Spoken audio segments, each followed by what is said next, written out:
Лада Калина с автозапуском Аллигатор. Чтобы оставить на автозапуске, вставляем машину в нейтральный, дергаем ручник, загорается лампочка ручника, поворачиваем ключ, вынимаем,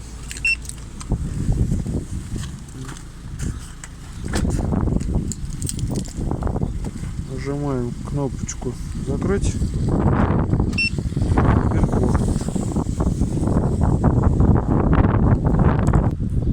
Чтобы завести машину, в брелке нажимаем звездочку 2 раза. Раз, два.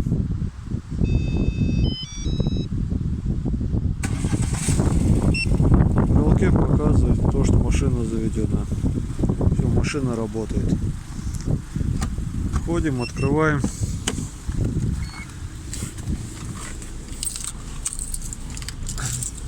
Вставляем ключ зажигания, поворачиваем, опускаем ручник, все, можно ехать.